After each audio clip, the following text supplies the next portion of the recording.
السلام علیکم ورحمۃ اللہ وبرکاتہ۔ وعلیکم السلام ورحمۃ اللہ وبرکاتہ۔ حضرت آپ کی بارگاہ میں یہ سوال یہ عرض ہے کہ وضو کے فائدے تو ہم نے بہت علماء کے زبانی سنے ہیں، پر آپ یہ بتائیں کہ بغیر وضو کے نماز پڑھنے میں کیا نقصانات ہیں؟ اس کے بہت سارے نقصانات ہیں، ان میں سے ایک دو کی میں گنتی کرا دینا چاہتا ہوں۔ سب سے پہلے تو یہ کہ بغیر وضو کی نماز اگر کوئی پڑھے تو اس کی تو نماز ہی نہیں ہوگی۔ اب اس کے نقصانات کیا ہیں دنیا اور آخرت میں؟ اس حوالے سے ایک روایت پیش ہے، حضرت عمر بن شرحبیل رضی اللہ تعالیٰ عنہ سے روایت ہے، وہ روایت کرتے ہیں کہ ایک شخص کو جب قبر میں دفن کیا گیا تو اس شخص کے تعلق سے بہت مشہور تھا، وہ بندہ متقی ہے، پرہیزگار ہے، عبادت گزار ہے، قرآن کی تلاوت کرنے والا ہے، لیکن جیسے اس بندے کو قبر میں دفن کیا گیا تو اللہ کے عذاب کے فرشتے آ گئے اور اس مردے کو اٹھا کر کہنے لگے میں تجھے اللہ کے عذاب کے 100 کوڑے ماروں گا۔ اس بندے نے عرض کیا کہ مجھے اللہ کے عذاب کے 100 کوڑے کیوں مارے جائیں گے؟ میں تو متقی انسان تھا، میں تو پرہیزگار انسان تھا، مجھے کیوں مارا جائے گا؟ تو فرشتوں نے کہا کہ چلو 100 کوڑے نہیں 50 کوڑے ہی مگر مار کے رہیں گے۔ اس بندے نے برابر تکرار بحث فرشتے سے کرتے رہا کہ مجھے کیوں مارو گے، میں تو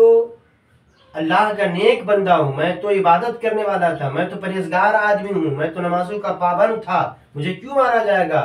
تو فرشتوں نے کہا کہ چلو 50 نہیں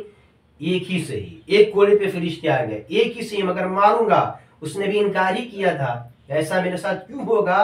کہ ایک فرشتے نے اللہ کے عذاب کا ایک کوڑا اس کے بدن پہ مار دیا، ایک کوڑا اس کے بدن پہ مارنا تھا، اس کی پوری قبر میں آگ بھڑک اٹھی، وہ بندہ جل کر خاکستر ہو گیا، جل کر راکھ ہو گیا۔ پھر اللہ کی قدرت سے اسے زندہ کیا گیا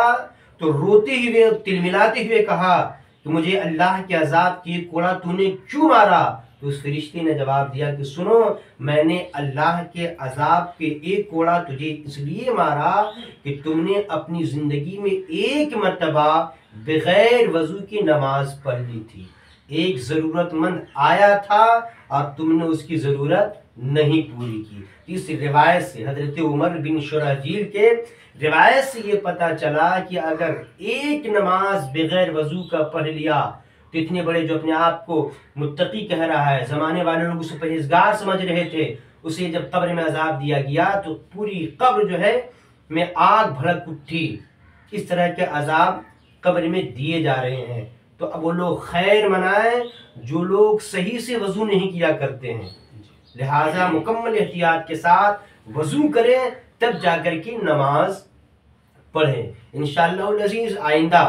اس کے بعد جو سوالات یا جواب ہوں گے اس میں میں وضو کے فرائض، وضو کے سنن، وضو کا صحیح طریقہ، وضو میں کن باتوں کا احتیاط رکھنا چاہیے وہ میں ضرور کل میں بیان کروں گا، لیکن اتنا میں سامعین سے ناظرین سے یہ کہوں گا کہ میرا جو یوٹیوب چینل ہے جسیم القادری ایجنسی، آپ اسے سبسکرائب کر لیں تاکہ جیسے ہی یہ باتیں یوٹیوب پر جائیں تو آپ کو پہلے ملے، اور اگر فیس بک پیج پہ آنا چاہتے ہیں تو وہاں بھی جسیم القادری کے نام سے ہے، وہاں آپ جو ہے فالو کر لیں۔